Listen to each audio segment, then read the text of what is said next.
মহেশপুর নামে এক গ্রাম ছিল। সেখানে মিহির আর বাপন নামে দুই বন্ধু থাকতো। মিহির বাপনের খুবই ভালো বন্ধু ছিল। দুজনে একই স্কুলে পড়াশোনা করত, একসঙ্গে খেলাধুলাও করত। বাপনের বাবা শহরে চাকরি করত।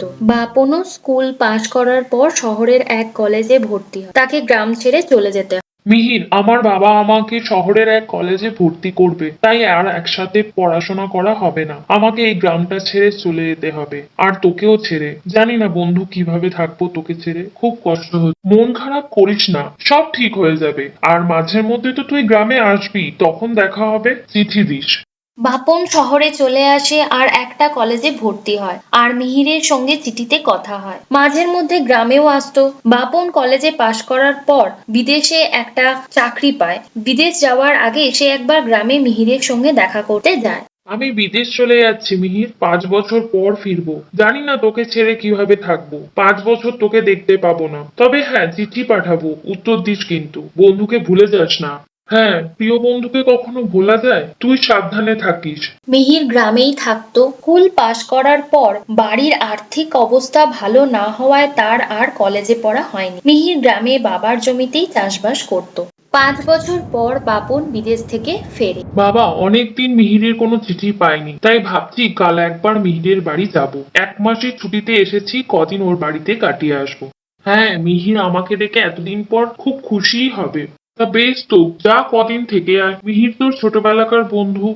আমি যে ওর বাড়ি যাব আমি ওকে কিছু বলিনি। ও আমাকে এতদিন পর দেখে খুব খুশি হবে আর চমকেও যাবে। কিছু না বলেই ওর বাড়ি চলে যাব। বাপন বেরিয়ে পড়ে মিহিরের বাড়ি যাওয়ার জন্য। ট্রেনটা অনেকটাই লেট করে, অনেকটা রাতও হয়ে যায়। ট্রেন থেকে নেমে একটা চায়ের দোকান দেখতে পায়। সেখানে গিয়ে ও দাদা, মহেশপুর যাওয়ার জন্য কোনো রিক্সা পাওয়া যাবে? রাস্তাঘাট অনেক বদলে গেছে, অনেকদিন আগে এসেছিলাম তো, আর চিনতে পারছি না।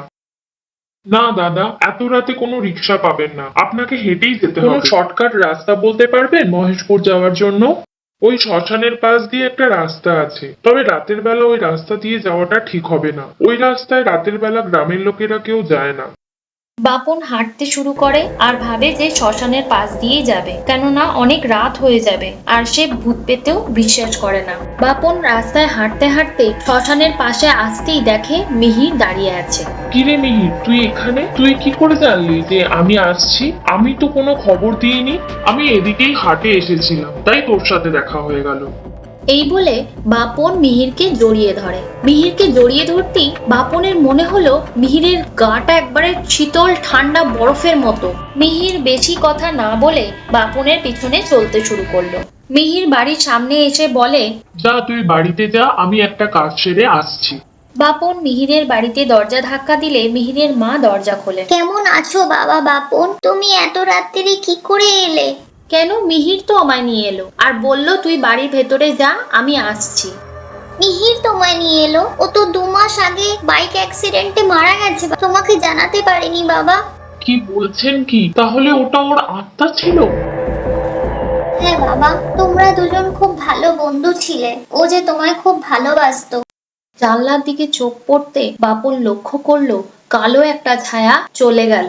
দেখে বাপনের গা হাত পা ঠান্ডা হয়ে গেল।